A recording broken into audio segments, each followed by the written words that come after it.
Good afternoon. Welcome to the Center for New American Security and our event on developing a transatlantic technology strategy. I'm Martin Rasser. I'm director of the Technology and National Security Program here at the Center. We're reminded daily how the world's leading powers are engaged in an unprecedented technology competition. The United States and Europe must compete together or risk ceding the competition to autocracies. They must be guided by a strategy that matches the moment. CNES recently issued a report called Lighting the Path, which frames the contours of such a transatlantic technology strategy.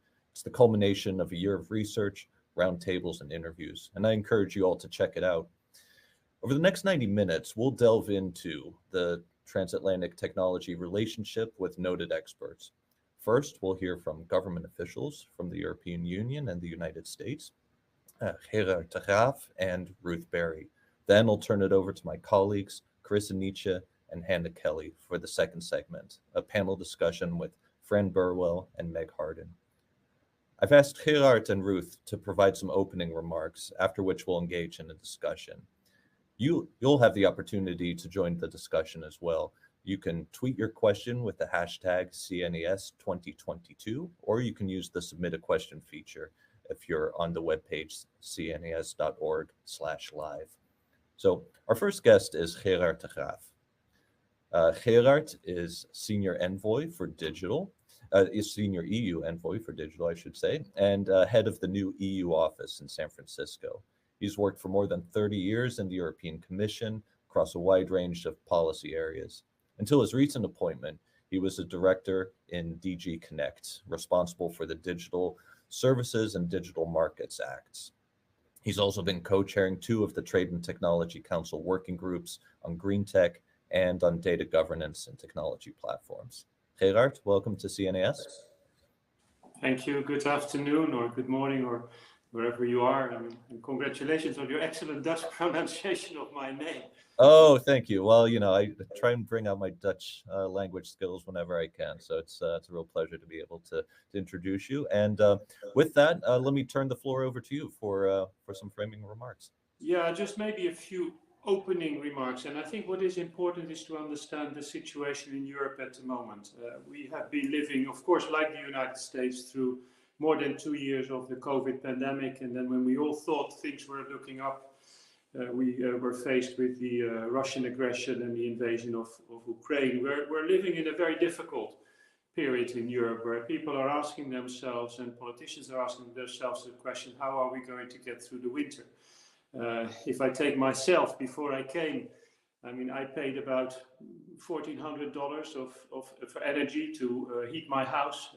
Last year I paid $14,000 to heat my house. The cost of energy have skyrocketed in Europe by 10 times, and this is causing a major strain, not just on our economies, but on, say, the situation and the well-being of our people, and the need also to maintain stability. So that's the backdrop, and of course, on top of that, we are facing a serious economic downturn globally, but also certainly in Europe, and that is all coming together and making it very, very difficult, of course, to govern and to find solutions.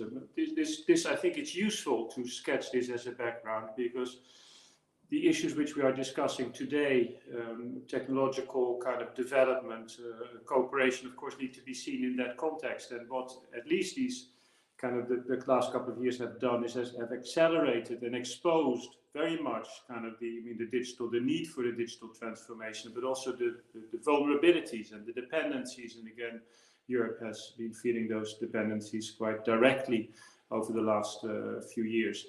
So what I think now we're seeing in terms of like what is important is we need to invest much more in technologies. We need to kind of get our act together in the European Union at a time when it is more difficult to invest, because we're not having the kind of fiscal space that we had before, and at a time when, of course, the major preoccupation is in terms of the kind of the security situation in Europe and the energy crisis that we are facing.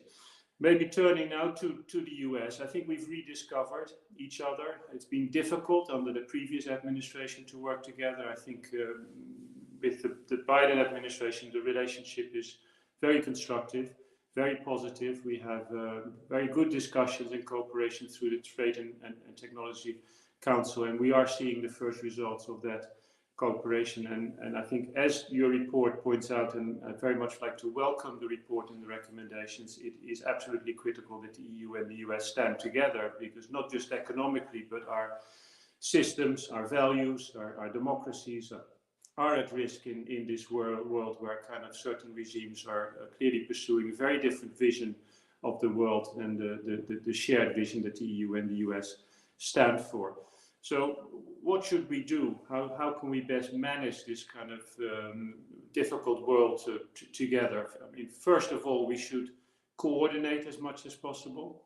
This is what we're doing in the Trade and Technology Council. We're trying to set priorities. We're trying to kind of achieve concrete and tangible results. And I think we have already achieved quite a bit. I mean, in terms of export controls, for example, a fully harmonized system, particularly towards Russia, and also very strong cooperation in terms of export controls towards China. In terms of standards, international standards policy, a lot of cooperation. It was, I think, quite positive that the new leadership in the ITU, US kind of Secretary General, an EU Deputy Secretary General, that certainly was also the result of very close cooperation between the EU and the US, and of course with like-minded partners. We're working very closely on AI, very closely on quantum computing, on addressing disinformation. There's a whole list of issues on which cooperation has never been more intensive between the EU and the US, but we have further to go. I think what we need to realize is that kind of we are competing, our companies are competing, and that's good, but we need to kind of cooperate where we can. And sometimes that's a bit hard, because our policies are not necessarily the same. There are a few trade irritants, and we got to manage those. I think with data protection, the privacy shield, for example, a very positive development in the form of the executive order that President Biden signed a week and a half ago, and that paved the way for hopefully a positive adequacy finding in the next 6 months, which would, I think, be a relief to many industries and in the EU and in the US. The DSA and the DMA, you mentioned that in the introduction. Those were files that I was responsible for. I think the good thing is, through the TTC, we have a very shared problem analysis, and we simply need to manage. We have different political systems, different also regulatory cultures, and so those differences between the EU, I think we have to manage. It takes time. We have to talk a lot. But I think so far also that is working rather well. I think maybe I should leave it here. I think we have no choice but to work together. We cannot afford in this world kind of for the EU and the US to take our own kind of paths. We have to walk together. There may be disagreements. There will be disagreements which we will have to manage, and whenever possible, I think just joining forces is the way to go in the near and in the medium and to the longer term future. Well, that was excellent, Gerard. Yeah, thank you very much. I couldn't agree more about that need for coordination, and of course acknowledge that yes, we are also competing with each other, but it's a healthy constructive cooperation. I really like that phrase you used, that we have rediscovered each other. I wholeheartedly agree with that, and I think both sides of the Atlantic have recognized how cooperation and coordination is in our mutual interest, and I'm looking forward to seeing how the TTC in particular moves forward on these issues. So let me now bring Ruth Berry onto the virtual stage. So Ruth is Acting Deputy Assistant Secretary for International Information and Communications Policy in the newly established Bureau of Cyberspace and Digital Policy at the U.S. Department of State. Before taking on this role, she was the Director for International Digital Technology Policy at the National Security Council. So Ruth, I'd love to hear from you some initial thoughts, and then looking forward to our discussion. Great. Thank you to be here, and thank you to CNAS for putting on this event and your efforts to strengthen transatlantic cooperation. And very glad to be here on a panel with Gerard. We've worked very closely together on a number of TTC and related issues. So very glad to be here today. Um, as the events in Ukraine have reaffirmed, there are areas where we need to work together to coordinate our efforts and deliver results. And there isn't a closer and more reliable partner for the United States as Europe, and vice versa. As President Biden has said, Europe is a partner of first resort. And when it comes to, the issues that we're talking about today, we share a common goal to promote the values of freedom and democracy around the world. We see authoritarian states trying to use technology not as an opportunity to enhance the quality of life for their citizens, but rather as tools for surveillance, coercion, and control. And this results in unprecedented global technology competition, and in a view of the challenges that come with it is a strong and resilient transatlantic alliance. And the close and comprehensive cooperation between the EU and the United States allows us not only to help counter these authoritarian efforts, but also to increase the speed of innovation, lower the cost for development and economic growth, and provide for the foundations for long term global technological competitiveness on both sides of the Atlantic and with partners around the world. On the very practical level, we share common interests. We support competitive digital markets that enable and support innovation. We want to establish regulatory policies that are technology neutral and incorporate stakeholder input. We want to maintain and simplify the free flow of data across borders while ensuring strong privacy protection. And we want to protect intellectual property and national security while continuing to uphold multi stakeholder approaches to internet governance. And as discussed, one of the most significant forums of transatlantic cooperation is the US-EU Trade and Technology Council. And it offers an opportunity for the US and Europe to work together to safeguard the rules-based international order, to strengthen norms and institutions that reflect and uphold our values, particularly when it comes to areas around technology policy. As I said, this is the TTC is a crucial forum for coping with and addressing technological standard settings, promoting dialogue on climate and clean tech of the future, fostering security standards for ICT networks and services, and working to prevent the possible misuse of tech against online human rights defenders. It is also a forum for a working partnership on artificial intelligence. AI is an emerging issue that demands our attention, and the regulation of this technology and the norms of how it is used and deployed must strike a balance between protecting the rights and privacy of individuals while simultaneously avoiding negative outcomes such as stifled economic innovation and competition. And we work very closely with the European Commission and others to promote alignment between our regulatory systems. Under the TTC, we have deepened our information sharing abilities and built transatlantic relationships in smaller groups that specialize on standards or other specific areas of cooperation. Another area that there's really good cooperation between the US and Europe, as well as almost 60 other partners around the world, is the launch earlier this year of the Declaration for the Future of the Internet, which is something that we worked very closely together on to really reinvigorate a vision of an open, free, global, interoperable, reliable, and secure internet that respects human rights and enables economic growth and competition. And the European Commission, along with the Czech EU presidency, will co-host a high-level multi-stakeholder event on the future of the internet November 2nd in Prague. And we see this as a really good opportunity to continue engagement with like-minded partners around the world on these important issues. In other areas where the US and Europe are able to work together in engaging with other partners, we cooperate a lot in multilateral fora, whether it's the UN, NATO, the OECD, or most recently, I'll talk about the International Telecommunications Union, where a US candidate was elected by overwhelming support to become the next Secretary General of the ITU, that's Doreen Bogdan-Martin, and as well an EU candidate from Lithuania was elected to be the next Deputy Secretary General. And so this is not just a diplomatic success for our transatlantic community, but also a clear signal that the vast majority of the world shares our vision and our values for the future of the internet and technology. Despite the US robust framework on EU US cooperation, of course, there are still areas where we may not always have a shared approach.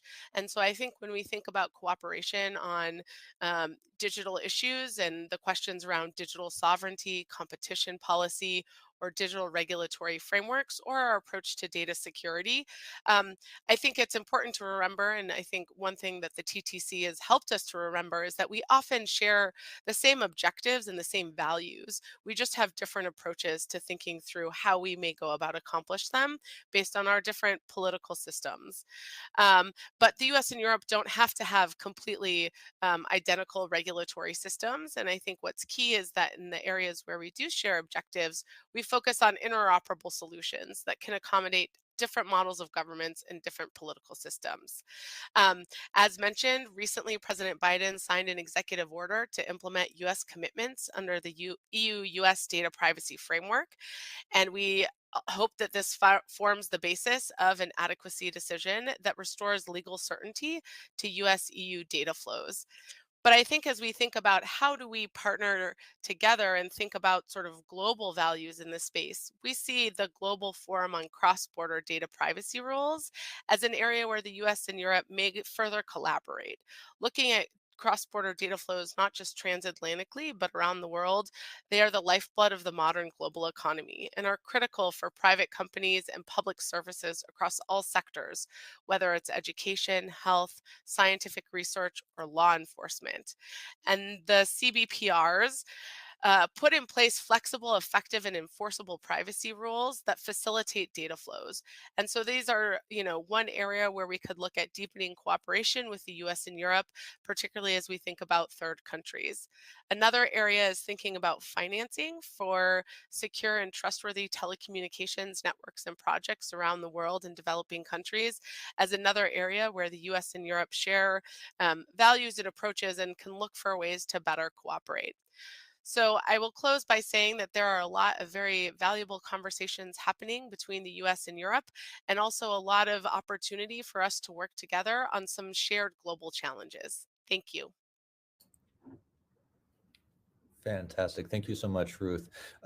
So let me, since you're both working in newly established offices, let me ask you both first to kind of comment on, the goals of, in your case, Ruth, the new Bureau for Cyberspace and Digital Policy. Could you tell us a little bit about what the office's priorities are, and in particular specific goals to foster transatlantic tech collaboration? Now, you touched on some of that already in your opening remarks, but I'd love to, in particular, learn more about some of the ideas that you guys are working on in terms of facilitating the financing of digital infrastructure development around the world.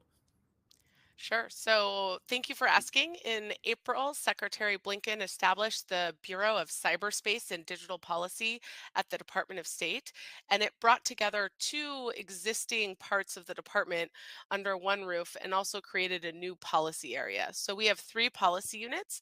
The first is my office, which is the Office of International Information and Communications Policy. We also have the Division of International Cyberspace Security and a new unit on digital freedom. And what this does is it enables the department to look at the challenges and opportunities posed by technology and the digital ecosystem from a national security, human rights, and economic perspective, and to really integrate these viewpoints and elevate them within our foreign policy. And I think if you look at the work of the TTC, there are a number of different work streams that touch on all three aspects of this, whether it's the misuse of tech, whether it's the secure and trustworthy ICT, whether it's digital platform regulation. You can see that there's these issues are across the spectrum play a strong role in US EU cooperation and conversation. And I would also say they are all issues and areas that are articulated in the Declaration for the Future of the Internet, which also touches on the economic aspects, the national security, cybersecurity aspects, as well as human rights of the internet and digital ecosystem. So I think there's a number of opportunities for us to continue to engage with the European Commission and with partners around the world across the full range of these issues. So, Gerard, you're the inaugural head of the EU's new office in San Francisco. As you think about your upcoming tenure, what do you seek to accomplish in your time there? Well, I think we're here to first to connect, to learn. A lot of the new technologies of the future are being developed here, and I think it's important we keep our finger to the pulse. And also from a digital diplomacy point of view, I think Ruth quite well, I mean, excellently and eloquently sketched the kind of the importance of our values, the importance of our like democratic systems, our fundamental rights, and they are actually reflected in the vision for the future of the internet. This is something where the technology and our values need to come together. I mean, actually, this has to be kind of integrated in the next kind of technological developments and say the European perspective here. And again, I think very largely shared with the US, even though our regulatory policy approaches might differ. I think here that this kind of making sure that technology contributes to our societal well-being, that it's technology for people to address, say, our major societal challenges that we face is something that we think is tremendously important, particularly because of these alternative visions of how technology can be used to repress people, to undermine human rights. So if we can bring some of that perspective of the European Union into the debate here at the time when the technology is still being conceived and developed, we think that could be quite positive, both for the EU, but also for the US and for the industry and for the world at large. So that's what we are trying to achieve in the, let's say, the next coming kind of months and years that we will be here. Well, that's great. Yeah, it's an excellent initiative, and I think one that's warmly welcomed here in the United States. So, very eager to see how it all transpires. I have a question for both of you. I'd love to get your perspective on where you see the greatest areas of opportunity for transatlantic tech cooperation in the next few years. And Ruth, maybe you want to take that one first? Sure. Yeah, I think looking at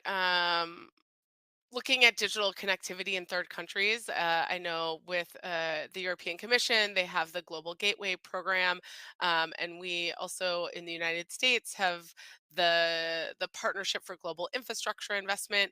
We also, under the recently passed Chips and Science Act, there's funding at $100 million a year for over 5 years for the Department of State for an international technology innovation and security fund, or security and innovation fund, to look at both semiconductor supply chains, as well as the deployment and adoption of secure telecommunications networks. And so I think working together with the European Commission on how do we bring the tools that we have to bear, whether it's through development banks or export credit authorities or really development assistance, to help countries realize the full potential that that digital connectivity can bring to their citizens, to their society, to their economies, without having to sacrifice the security of their networks. And I think that that's a really important area. And I think part of it is also focus on how do we create a more robust and resilient supply chain. So there is a limited number of players in this space, and so thinking about how we can work together with European companies, with the European Commission, U.S. companies, and really work potentially through looking at open radio access networks as ways to create a lot more diversity and drive down costs in the supply chain as a way to help meet the incredible demand for digital connectivity around the world.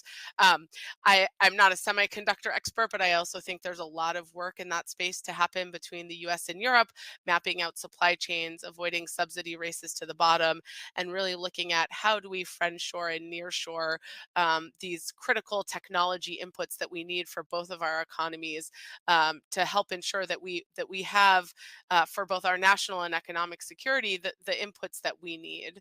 Um, I think also continuing to look at tech accountability, tech platform regulation. How do we look at algorithms, algorithmic amplification, data to access for researchers, and how do we think about countering some issues around misinformation and disinformation are all areas where the European Commission is certainly very forward leaning, and areas that we, in many respects, share some of the same objectives. And so talking through how we can work together to address some of these harms, and engage with many online platforms in this space, and of course AI. I think there's a lot of opportunity there as we think about the norms and standards for how AI is developed and deployed over the coming years.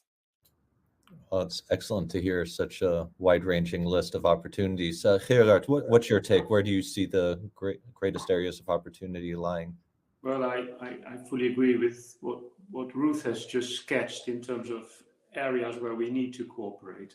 I think just to maybe illustrate it a bit more, if we look at Africa, which is of course a very important strategic region for the European Union, with the Chinese Belt and Road Initiative, a lot of these countries are now leaning more, or at least have become dependent on China in many ways, and that is not acceptable from a strategic point of view, and is also not in the interest of these countries. So working together with the US, and in the context of the TTC in December, we would expect already to identify a number of countries, both like Central American country and possibly an African country, where we will combine forces to support these countries successfully making the digital transformation, both in terms of improving their connectivity, but also improving their capacity, for example, to provide government services, the capacity also to fight disinformation and cyber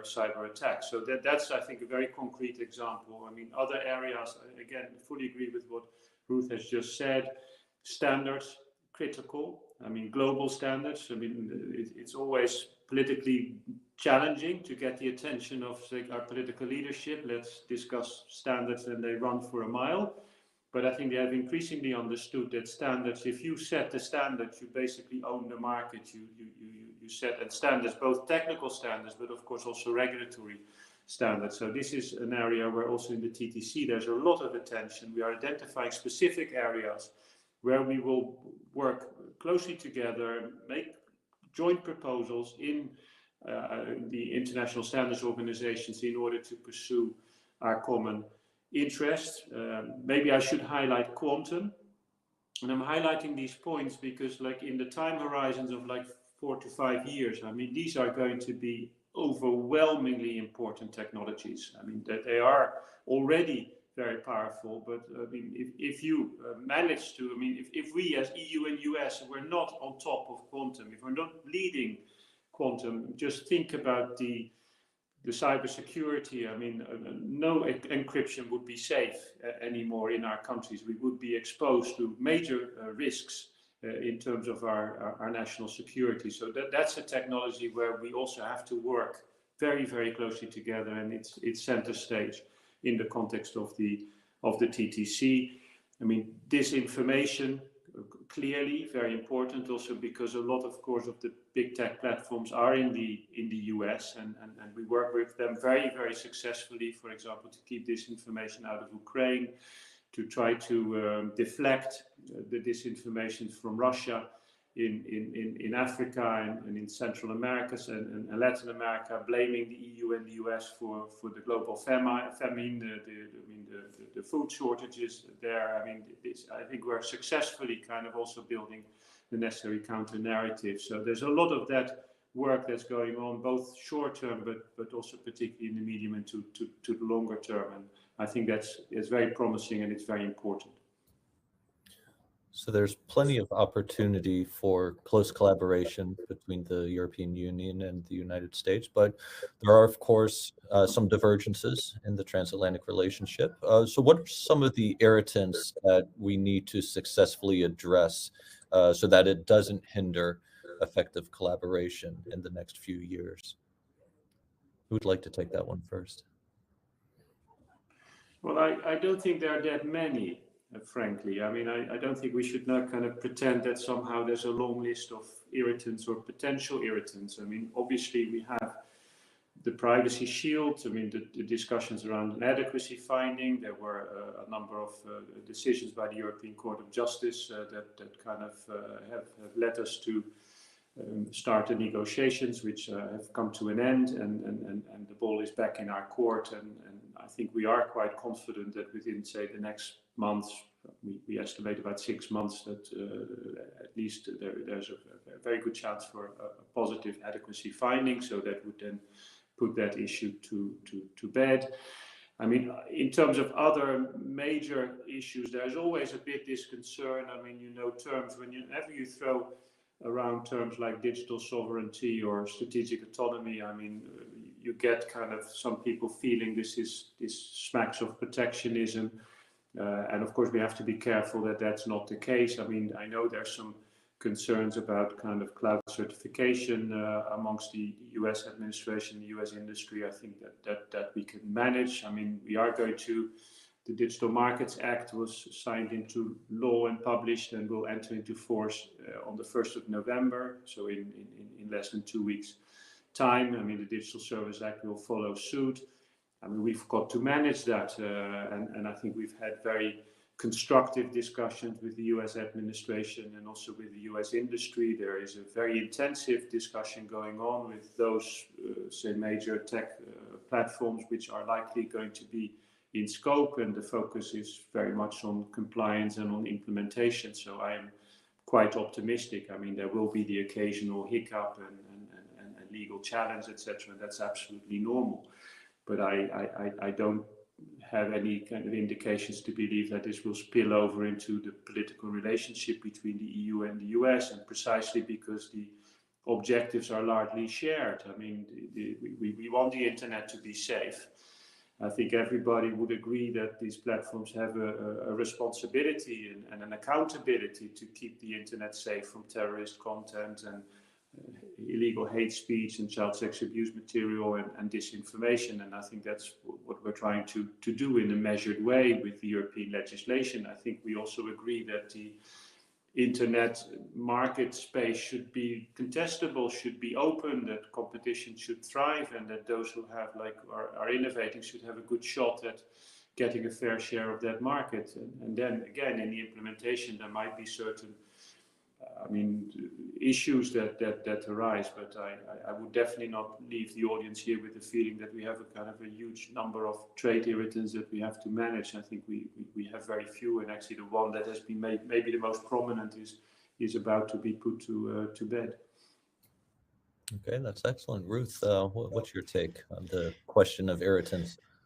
Yeah, I mean, I think, the US and Europe, as we've sort of both of us reiterated, often share the same objectives or the same sort of desire to see a safe internet, to have flourishing economies based on, innovation and competition. But we have different approaches sometimes as to how we go about that. And of course, the United States wants to ensure that, there is US companies aren't being targeted. And of course, as Gerard mentioned, there are, certain legislative proposals going through Europe, such as the AI Act or the European Cloud Services Security Certification, or the Data Act, where we have questions about how that may be implemented. But I think the main point about this is that, and I think the most interesting story on this is that because of the TTC and because of the incredible relationships that have been built at the technical and political level, we have a forum to talk about these issues. And it's not always on the front page because as close allies, we have conversations every day about issues of mutual concern that may not sort of rise to to the level of a big deliverable for a political meeting. But I think we have the relationships and the processes in place to be able to address these things, and to begin to start to focus on how do we think about some of these things in a global context. How do we focus based on our shared values in looking at how we approach and engage with third countries? So it's not just about looking in and admiring our differences, but really celebrating our commonalities along with our other partners, and looking at how we can promote a global ecosystem that reflects democratic values and human rights. Okay, excellent. So we have a few audience questions coming in that are digging a little deeper on some of the items that you both just mentioned. And so, Gerard, let me turn to you first on this question from James regarding the French National Cybersecurity Agency noted the importance of American cloud providers, but also said that they harm French sovereignty. So how does those kinds of expressions of digital sovereignty impact transatlantic cooperation, particularly when American companies are portrayed as being threats? Could you expand a bit on that aspect of the concept of digital sovereignty? I mean, the first point I should like to make is that American companies have been tremendously successful in Europe and in the internal market, and that's great. They're bringing a lot of benefits, they're bringing a lot of innovations, they are dynamic in many respects. So I think from both sides we have benefited. The European Union has benefited from the presence and the investments and say the offerings of US tech companies, and vice versa. Of course, the US and these tech companies have benefited from having very wide and large and unfettered access to the single market. So that is the context. And then, of course, there may be, US companies hold about 98% of the cloud market in the European Union. So make no mistake, this is like a US dominated market. There is no prospect, practically speaking, for the EU. We have a very small, some small cloud providers. Of course, we have ambitions to grow and to, but there's no prospect that that presence of the US will diminish anytime soon. I mean, we could not do in the European Union without the cloud provision of the US companies. That doesn't mean that there aren't sometimes the concerns. I mean, there's the US Cloud Act, that mandates, or at least gives the US government the powers to access data through the cloud providers, which are, as I said, to largely the US companies, to access European data. That is a major concern in the European Union, and we need to find a way to address those concerns. And the way is not to close off our markets, because we would shoot ourselves tremendously in the foot, because then, I mean, we cannot operate without the US cloud providers, to be clear. The access is what we're talking about in terms of the cloud certification is a very small part of the market, which is around national security, which anyway, I mean, any country has, also under the WTO, we have the national security exception. So we talk about a very small segment of the cloud market where, I mean, major national interests are at stake. So the comment, I think, although, I mean, I can't speak for the French authority, is probably made from that national security perspective, but that is a very, very small segment of the overall cloud market, which is largely dominated, and I use the word dominated not with a negative connotation, actually with a positive connotation, by US providers. No, I appreciate that, Gerard. Ruth, do you have any thoughts you want to add to that? Sure. I mean, I think briefly, how countries think about their national security and sensitive national security data, of course, is very important, and a very, for lack of a better word, personal decision that governments need to take about how they ensure their national security.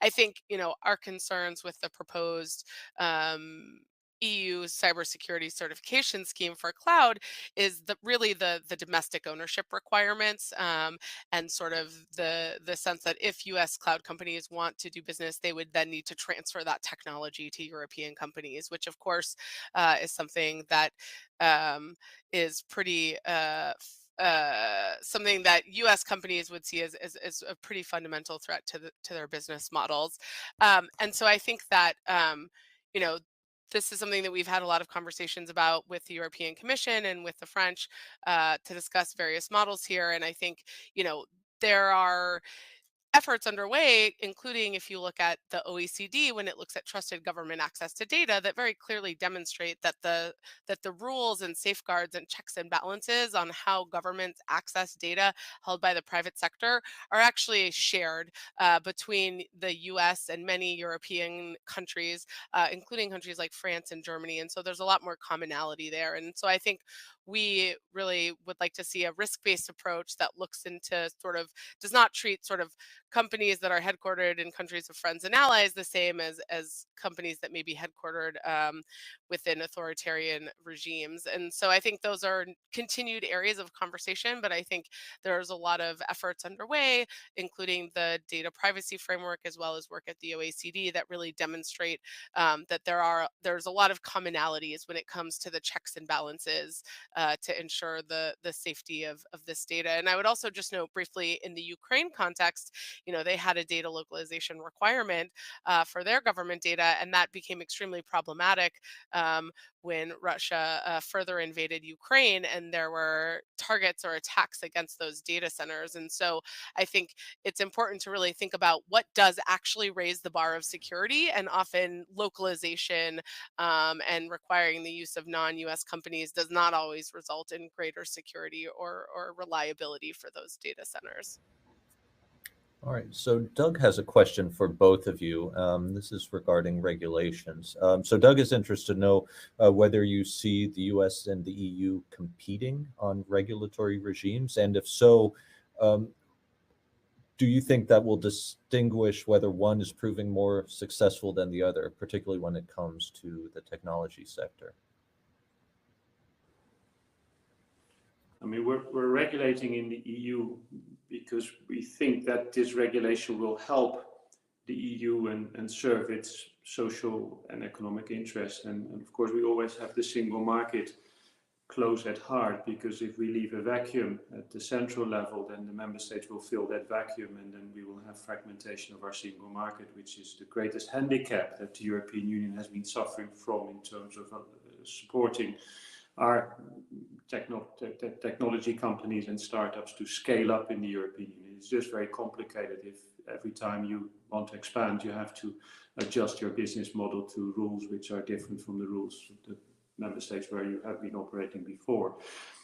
I think we've said it, I mean, the regulatory approach is different between the EU and the US, and that is not in itself a problem. We need to manage that kind of interface, and I think what is important is that, say, the problem analysis, the objectives are not fundamentally different.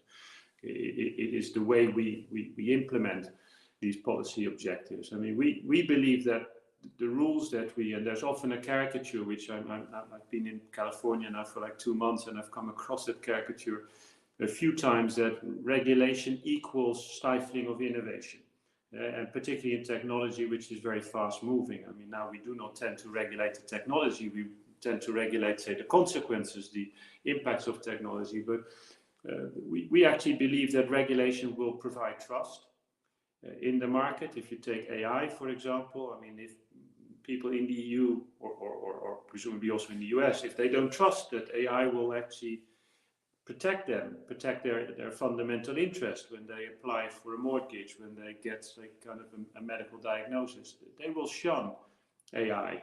And we also don't want to have untrustworthy AI, for example, coming from China into our market. So if we set a standard, our regulatory standard for AI, that type of kind of applications won't be usable, because they will be prohibited in the European Union. So that is an example. The DMA is another example where we want competition, and maybe as just not necessarily linked to this, but I mean, we have a lot of regulation in the EU, but my experience now, being like 2 months in the US, is we have in many sectors more competition than in the EU. If you take the banking sector, the fintech sector, or the energy sector, there's a lot more competition in the EU thanks to regulation. Telecoms as well. I mean, I have a subscription here in the US. I pay 3 times as much for kind of getting the same as I get in the EU. And that is thanks to regulation. Regulation has prized open markets in the European Union, has attacked monopolistic or oligopolistic behaviors, and that is a good thing. That benefits kind of our innovation, because that gives a chance to those who have better solutions, better mousetraps to come into the market, and it benefits the consumers and the citizens because they will have wider choice and more affordable prices. So that kind of regulation is bad. No, bad regulation is bad. Good regulation is good. Ruth, what's your perspective on this point? Yeah, I think that, where regulation helps to increase competition, it can help support innovation. And so I agree with Gerard that, it's not that, all regulation is bad and that we don't have any regulation in the United States, which we certainly do. And I think looking at the White House's recent announcement of a tech accountability agenda that looks at several areas, calling on Congress to take action, is a demonstration of that. I think it really is about a risk-based approach. And, I don't think that the US and Europe are going to ever have, identical approaches. And I think what we can do is seek to minimize the sort of divergence between some of these approaches and how they're implemented, because I think it's in every company's interest around the world for both of our economies to ensure that companies have access to as broad of a global market as possible for their goods and services that help to make people's lives better. And I think, to be frank, I think some of this time will tell. We will see sort of what the impact are. There are a lot of moves being made right now in the European Commission in this space, and I think it's probably too early to predict. And it depends on what are the specific standards that will be put in place when it comes to the implementation and enforcement of these pieces of legislation. And so I think a little bit, the jury is out. And I think if there are lessons learned about the European approach, that's something that, certainly we would hope the United States would also take on board as we look towards solving some of these issues domestically.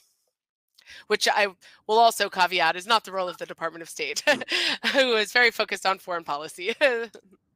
Of course, of course.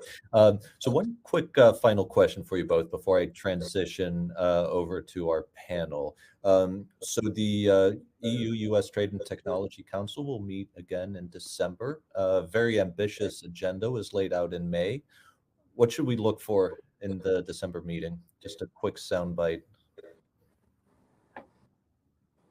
Well, when we had the meeting in May in Saclay in Paris, which was also it's a successful meeting. This was, of course, very much dominated also by Ukraine and Russia, you can understand. The key message, and I think we've all felt it, I'm sure Ruth and I have felt it, we need to be ambitious. We need to come with very concrete deliverables. And I could not agree more with Ruth that kind of course, and you have a political meeting. I mean, no political meeting is a success when you can say, look, we agreed on X, Y, and Z.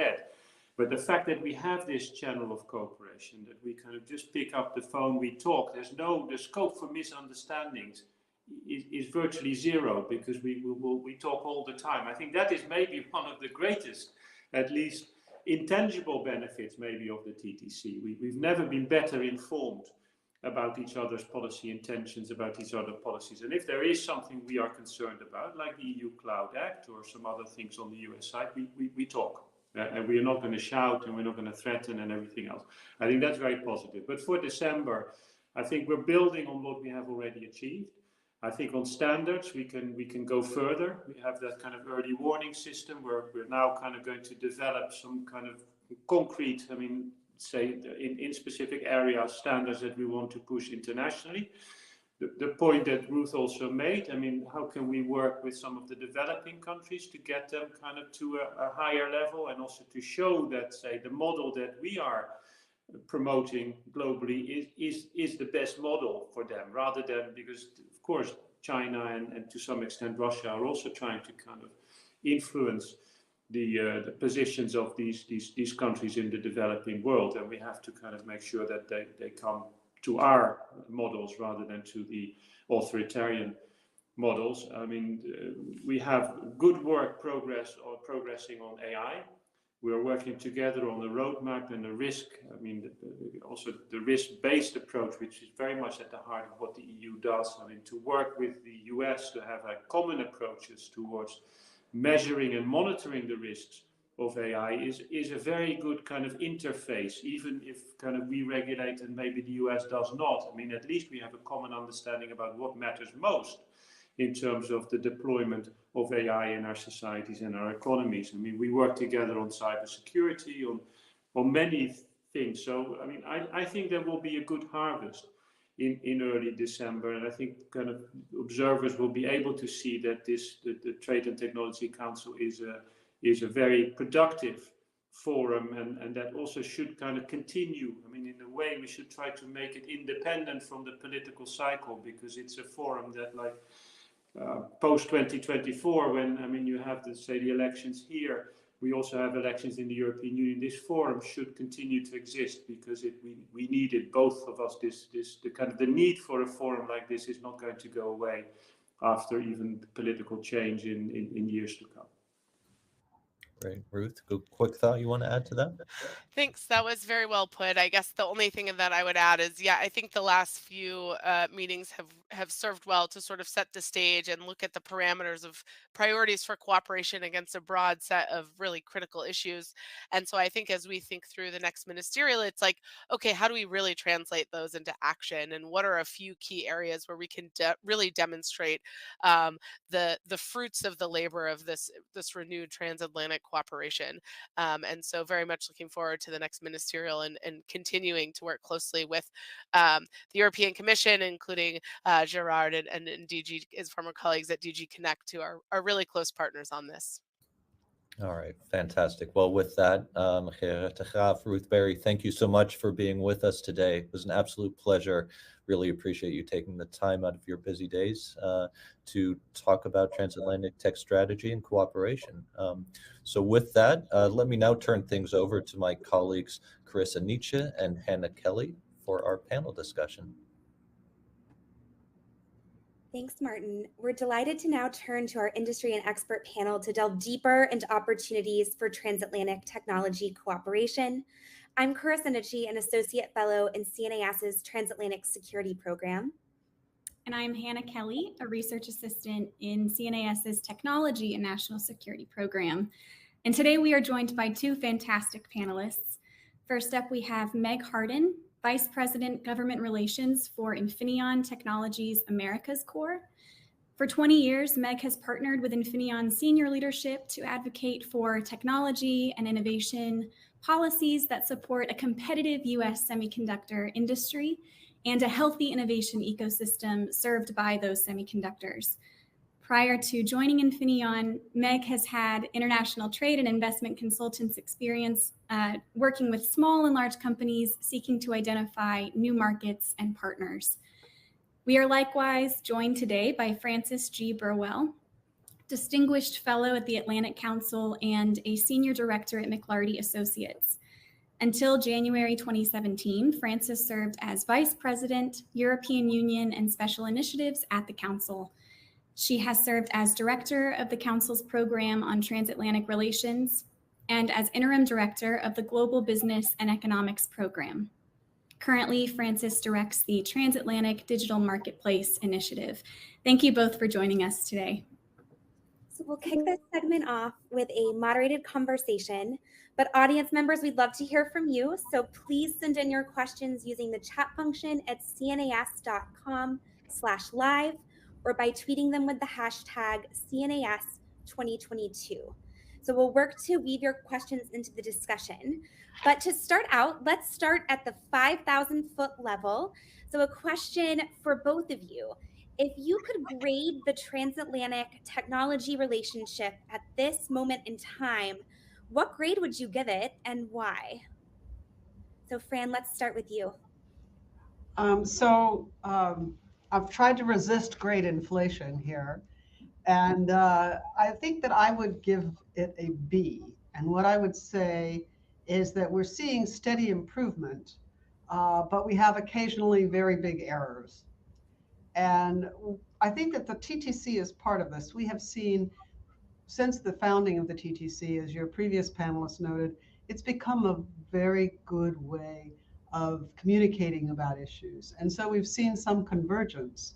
The US just released a blueprint for an AI Bill of Rights.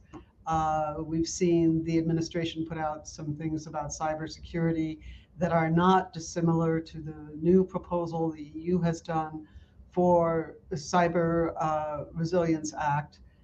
So there are some areas of convergence, and of course I should mention the data transfers agreement that the EO that came out a while ago. But then every now and then there's something, and they mentioned your previous panelist mentioned the cloud services cyber certification. But I would say the Inflation Reduction Act with the EV content requirements has really thrown a wrench into the discussions.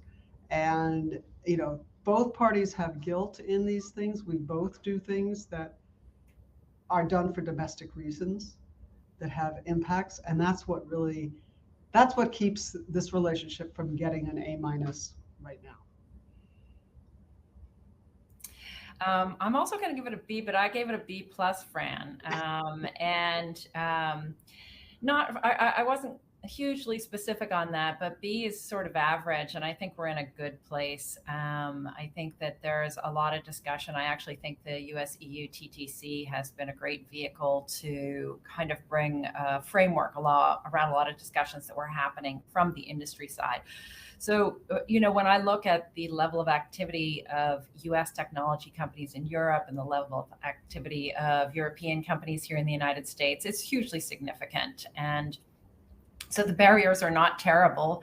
The barriers are annoying, and most of them can be sorted out. And there's a really strong will to do so, and a really high level of engagement and cooperation among US and European companies with their government entities to try to make a difference. So yeah, I give it a B plus. Digging into that a little bit more, I would love to hear from Fran what you expect to see or maybe hope to see in the December TTC meeting. What could maybe bump that grade up to the top mark? And then Meg, zooming a little more into the semiconductor piece, I would just love to hear about some of the key initiatives in the TTC's semiconductor working group, maybe where you see the most constructive conversation happening. Sure.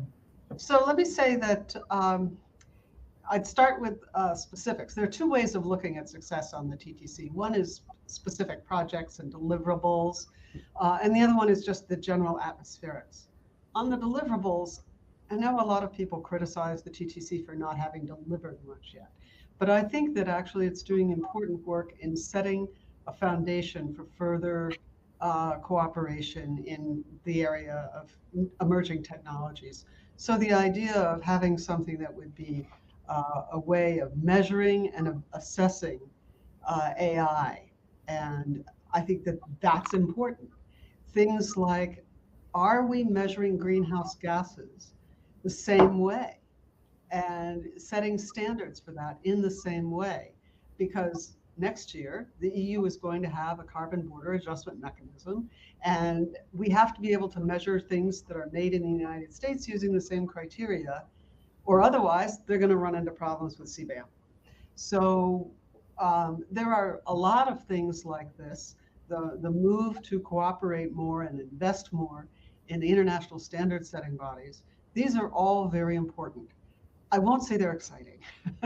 And I think especially for, you know, Secretary of State, maybe the Secretary of Commerce, maybe Secretary Raimondo finds them more interesting, but I think that these are not the things that ministers like to do, but it's important. Where the ministers, I think, like to work more, or we expect them to set the tone, is in the more general element of success, which is as a platform for discussions. And your previous guest made very clear how important it has been that they now feel like they can just talk about stuff.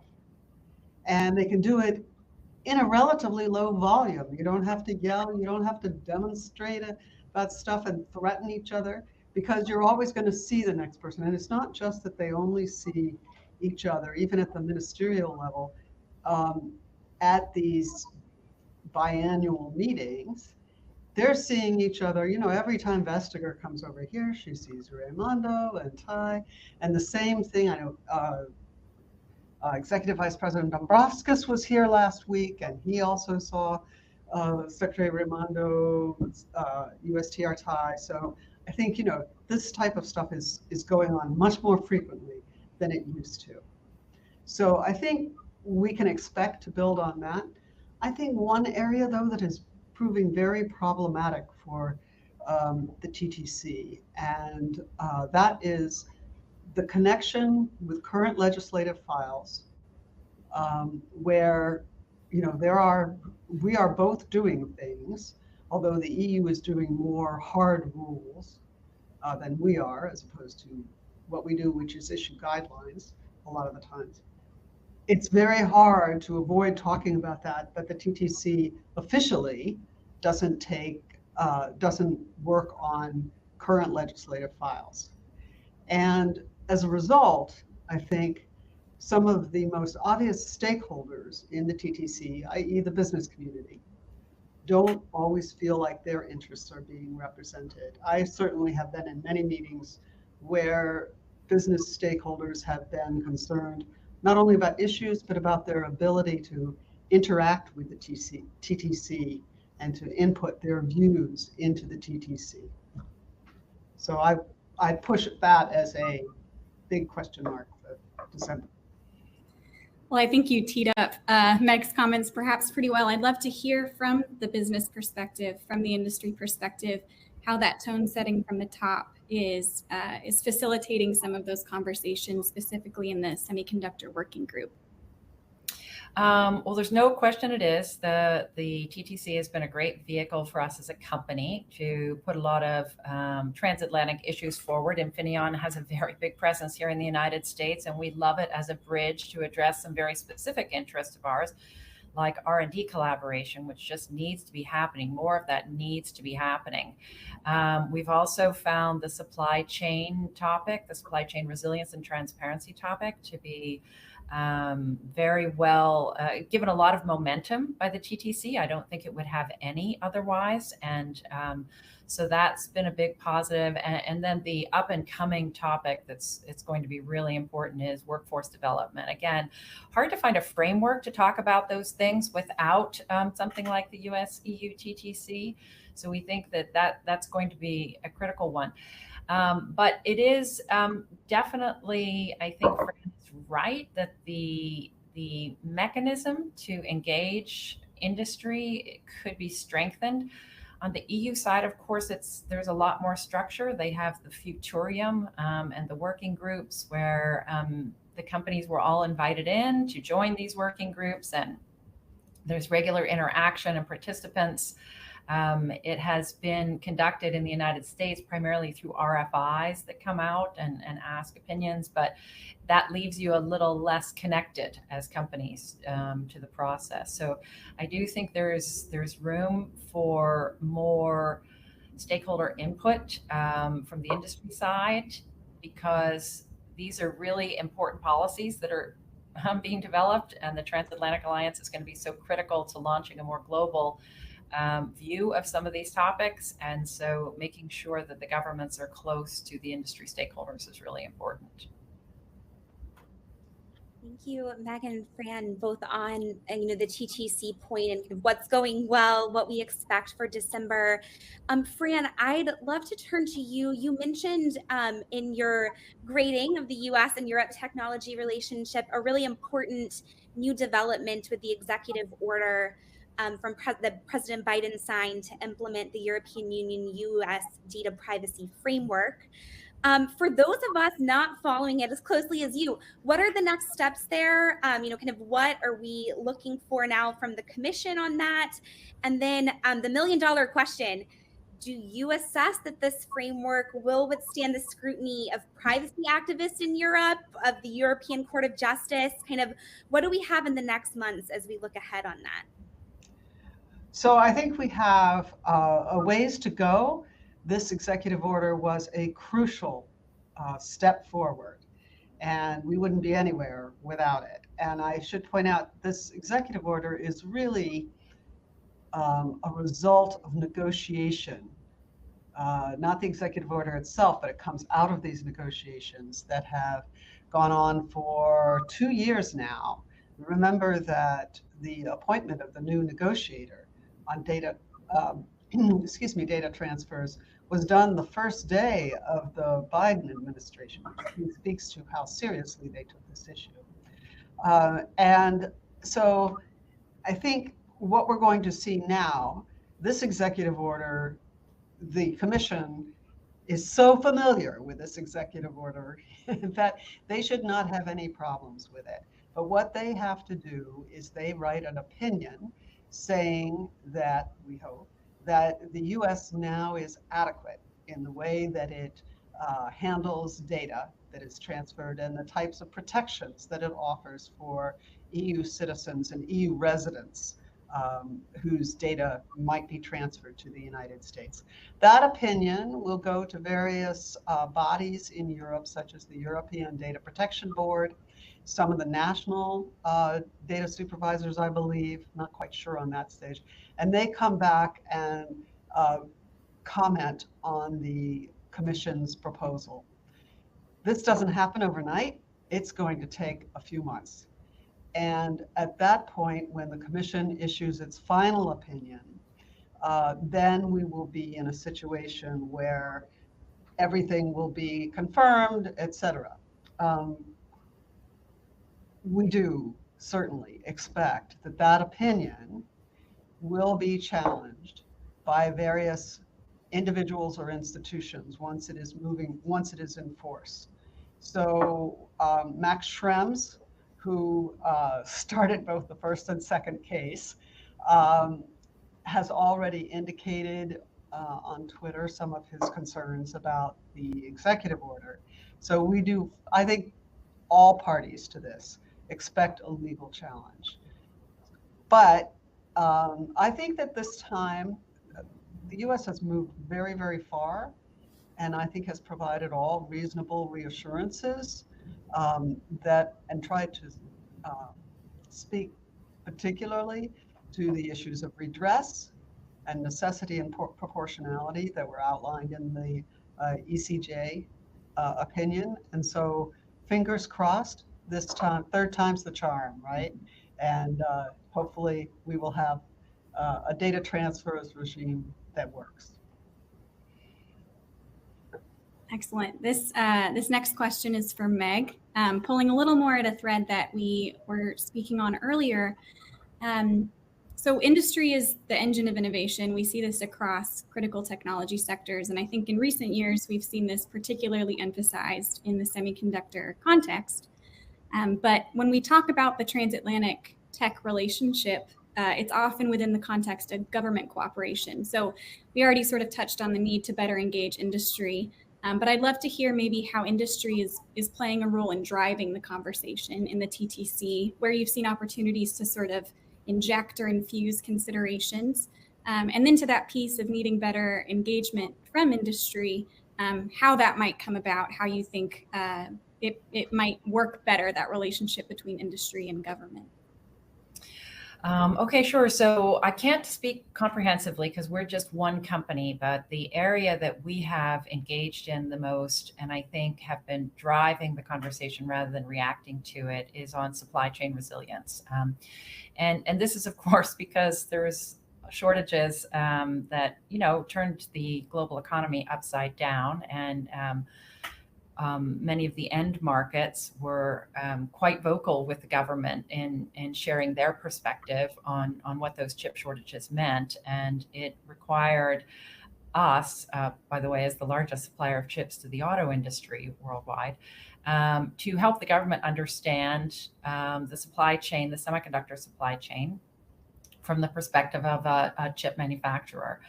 And one of the most important things for them to understand was the complexity, and that chips are not interchangeable. First of all, they're all different. There are many different flavors. takes anywhere from 6 to 18 months to make a single chip, and it goes around the world multiple times to multiple locations to be made. And so there are no simple solutions. There are no silver bullet solutions to trying to better understand and have greater transparency. But it's a topic that really interests our company and many others. The semiconductor industry overall has a very clean, well-run supply chain. So we made a major effort to help educate governments, both in the United States and in Europe, about the supply chain at a fairly high level of detail, and about potential solutions. And we're engaged in groups in both countries or in both regions with potential technology solutions on supply chain. So I think it's a really good example of how the government knew there was a problem to solve, but really is not in the position to solve that problem without input and really detailed input over time from the private sector, from industry. And I think there is that recognition there. It might not have been there at the start, but it certainly is there now. And it's not something that can be solved by the government. So they're really dependent. I think that's one really good example. And we feel in a pretty good place. And from our perspective, the more the government understands about this, the better policy they're going to be able to make. So it's important for companies to engage and constructively. Meg, we completely agree with engaging industry on that point. Supply chain resiliency also brings up another set of stakeholders and partners that we might need to engage, and that's democratic partners outside of the transatlantic dialogue. So I'd be very curious to hear, how you're both thinking about how we can better engage partners around the globe, but also specifically in the Indo-Pacific. And then zooming in a little bit on the semiconductor piece, how far can the transatlantic partners get on these issues without including other semiconductor producing nations in discussions? How can we link perhaps the TTC conversation with the very nascent Chip 4 dialogues between the US, Taiwan, South Korea, and Japan? How are you thinking about these issues? Fran, we'll start with you. So I think you've raised a really crucial issue, and one that the war in Ukraine, the Russian invasion of Ukraine has brought front and center. I would point out that a lot of those involved in export controls on vis-a-vis Russia are, of course, Japan, Korea, Australia, New Zealand. There are many other countries involved in this coalition that is using both export controls and sanctions to address Russian aggression. So I do think, however, that the TTC is and should remain a bilateral organization. And it is an excellent place for the US and the EU as the two biggest markets in the, shall we say the democratic world, as the two biggest markets to figure out what works for them, figure out what the questions are. And Meg has made the excellent point that a lot of times at the beginning of these discussions, the government officials in charge don't always understand exactly how a particular supply chain or industry works or whatever. It's not that they don't want to, it's just that they need more information. So I think there's an important kind of fact-finding phase that we all go through. That said, I think that the TTC is a place where one can develop between the United States and Europe some ideas and then begin to take them elsewhere. We still do have the one thing that has survived from the Trump administration, the US, EU, Japan dialogue. And that I hear is still going well in terms of WTO and non-market economies. So I think those are the types of things we can look at. I think we need to look at some of the declarations, some of the guidelines that we have looked at over the last few years through the G7, G20 less now, but earlier. So for example, data free flow with trust. How do you actually make that something that has legs and has criteria how can you take a multilateral or plurilateral declaration like that and reconcile it with domestic legislation so that you actually are creating a situation where other countries can let their data go to you and trust that it will be well prepared, but also that you're not blocking others who can do that because they perhaps don't meet the incredible standards that you have set domestically. Similarly, I think, Carissa, you mentioned, someone mentioned earlier today in this session, the Declaration on the Future of the Internet. It's a lot of very high-minded sounding objectives. How do you, in regulation or guidelines, what are the specifics to make those something that works well? And where you can say that a country is actually adhering to that declaration. If they sign up, they should adhere to it. What are the benchmarks that we would look at? And can we together, not just the US and the EU, but there were 60 countries that signed that. How can we think about those countries and how they would implement the declaration or provide assurances that they are in fact living up to different areas of the declaration? So I think there's a lot that can be done. I think that businesses have supply chains that go around the world.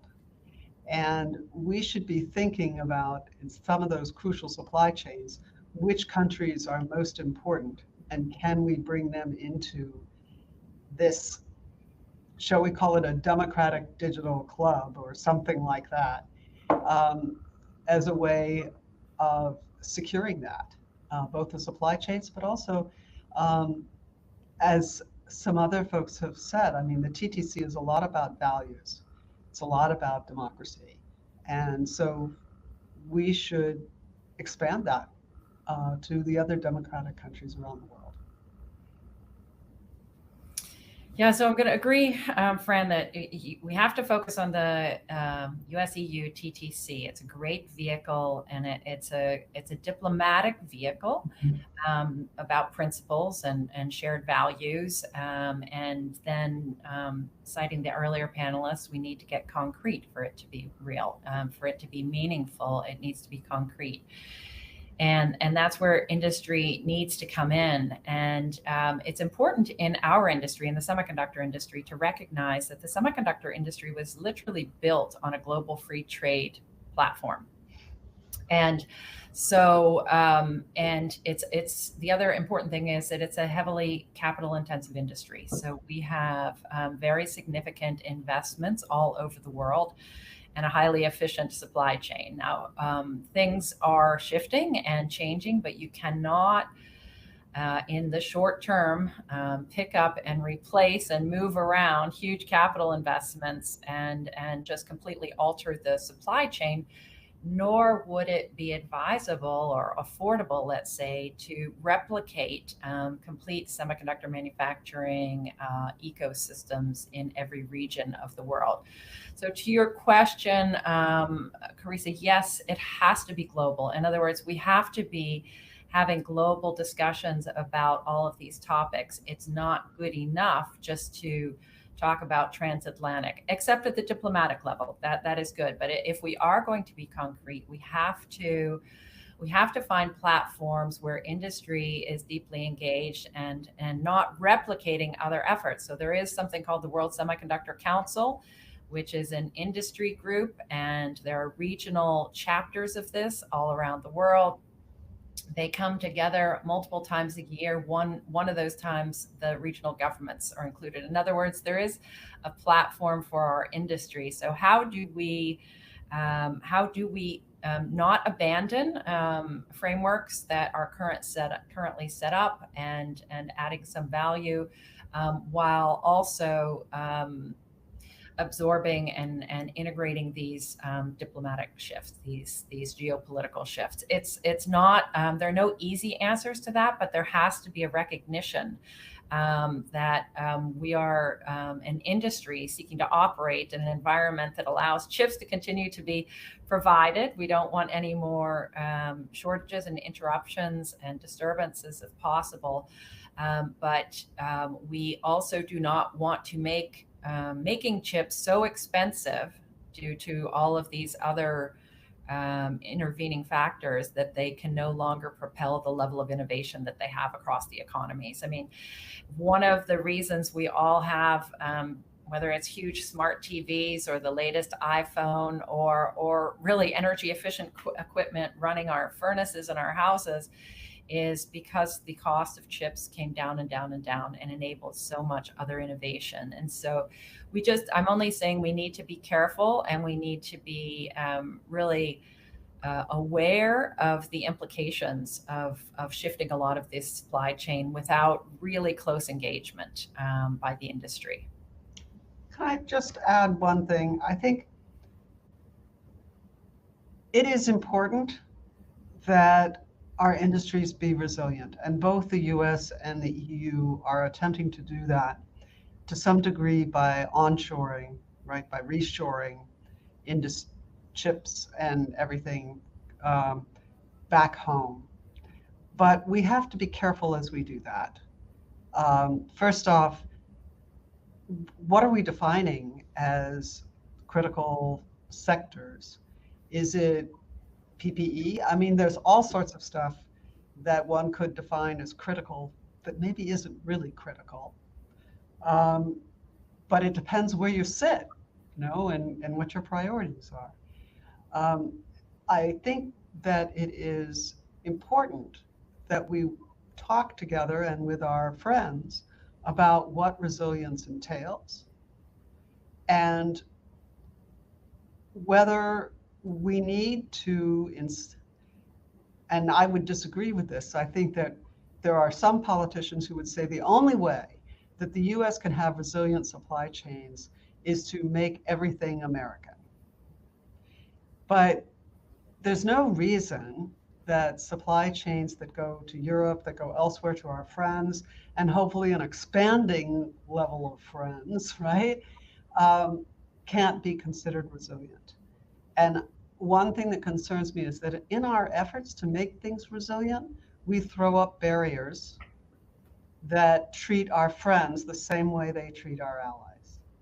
If you look at in the EU, their legislation usually distinguishes, if it makes a distinction along these lines, it distinguishes between EU and non-EU. We do the same thing with Buy America. And those create barriers between ourselves. I know politically, it's very hard to get rid of that or to overcome that, but I think it's something that we should be discussing. Agreed. Excellent. Well, we have a viewer question, and I'll pose this to both of you, but we'll start with Meg.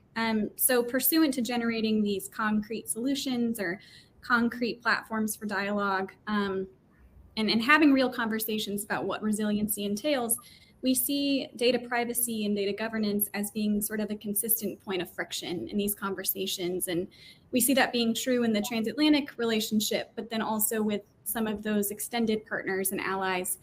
And so Drishya's question is, looking ahead, what concrete steps can be taken to protect transatlantic data flows and digital trade while also promoting the innovation ecosystem across both public and private sectors? So Meg, we'll kick that to you, and then we'll hear from Fran. Yeah, and I'll say I'm not an expert on data privacy, but I am fairly engaged on cybersecurity, and both as a company, because we make security products, and are very involved in secure authentication and protection of data. And then as a company, we also have very fierce needs to protect our IP. Which is data. So I think that the thing I can speak to is common and robust cybersecurity policies, principles, best practices, proactive. We have been in this business for a really long time of cybersecurity, and we see there is finally a lot of momentum. And I think that the US-EU TTC working group on cybersecurity and all the various component members of that are leveraging the framework of the US-EU TTC to make some progress. We see it. I see it closely with gatherings of chief information security officers on a weekly basis to discuss protecting data. So I think there is a lot of progress being made, but I can't speak to privacy policy per se. Maybe you can do better at that, Fran. So I would just say that I think we have taken an important step to protect transatlantic data flows with this new executive order, and presumably with the adequacy opinion that will come from the EU over the next few months. Without that, we were starting already to see localization of data, of personal data in the EU, and pressure to do that. I think that the observation made by Ruth Berry about how localization of Ukrainian government data suddenly became a real instability and a threat was a very good one. And it doesn't matter whether the data is in Europe or the United States, but I mean, it needs to be in places where it can be secure. I agree with everything that Meg said about cybersecurity. This is something that I think we need to be looking at, not just in terms of, government data and critical infrastructure, but even all the way down to devices like my home printer that are on the Internet of Things, and who knows, I could innocently open something and there would be some issues. And I think both the US and the EU are taking steps to look at how to protect even those types of devices, as well as critical infrastructure. I would point to the EU's proposed Data Act as something that we need also to discuss. This is mostly about industrial data. It's not so much about personal data. It has in its current draft, and it's a long way from being finalized yet. It has some restrictions on international data transfers. And I think that is the kind of thing that will very much restrict innovation and research collaboration across the Atlantic. I think, yes, it is perfectly reasonable to restrict data to countries that meet certain IP standards, right? But I think that we can certainly argue that the US has high IP standards. And so I hope that is a topic that the US and the EU will talk about and resolve, because I think we both want the same thing, which is for there to be a very vibrant transatlantic innovation ecosystem. Excellent. So moving a little bit on to kind of as our final question, how you prioritize a lot of these areas. I mean, there's limited resources, limited people, limited time to really address the wide range of issues in the transatlantic relationship. Our report covered a couple of different areas: artificial intelligence, biotech, quantum, clean energy, ICTS, semiconductors, and standard setting. So a question to both of you: if you're racking and stacking these issues, and Meg, I maybe know how you would answer this, but we'll start with you, Meg, and then Fran, how would you rack and stack these issues? How would you prioritize them? Which are the issues that we need to address immediately and urgently in the relationship? So from there's just so many things coming at us on a daily basis. I mean, we have the shortages in the industry that we need to resolve as a company, and the CHIPS funds, and the R&D funds, and a lot of RFIs. And I think from the perspective of Washington, one of the most critical elements that the EU and US have to work on together is workforce development to support a high-tech advanced manufacturing industry.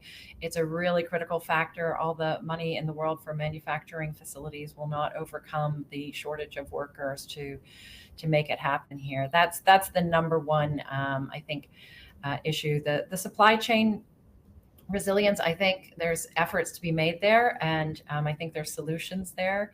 But workforce is the top one. Multilateral trade agreement on the approach to controls is also going to be very important from both the diplomatic and the industry side.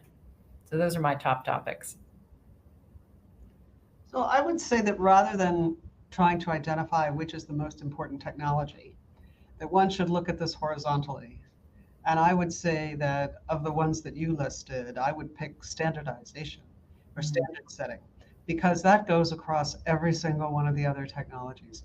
We need to learn how to cooperate in doing that, and how to make sure that our standards become the global standards. And by that, I mean the US and European standards and others from the democratic world. So we need to make sure that those are the standards, whatever the technology, that becomes the global norm. The other thing that I would point to is that increasingly we're going to have to focus on cybersecurity or resilience across technologies. And if we give it a higher priority, I think we will end up with more technologies that are kind of designed with it in mind, is what I can understand, was what I've understood as a possibility. So I would say, rather than trying to say, oh, it's AI this weekend, oh, next week it's quantum, and oh, next week it's something else. I mean, I'm following AI right now because I think it might be a really interesting case study of how the TTC can bring more convergence between the US and the EU. But that's because it's a case study, not because it's the most important technology right now. Instead, I would say, let's look at these horizontally. How do we deal with standard setting? How do we deal with resilience in whatever new technology is emerging? Fran, that was such a good reminder to not just chase the shiny object, which I think, everyone, government and not, is certainly guilty of. So a great reminder to think about kind of what those horizontal areas are and those issues that undergird the relationship. Fran, Meg, Hannah and I so appreciate you both joining us today for this discussion. It was a tour de force covering a really wide array of policy issues in the transatlantic tech relationship. The conversation gave me a lot of hope that we're making great strides together, but there are a lot of opportunities and there's a ton of urgency for future cooperation moving forward. So big thank you to both of you. From our session earlier, from Mr. Gerard DeGraff and Deputy Assistant Secretary Ruth Berry. Thank you for joining us earlier. And a big thank you to all of you for tuning in. Thanks so much. Thank you. Thank you. Pleasure to be here. Bye-bye.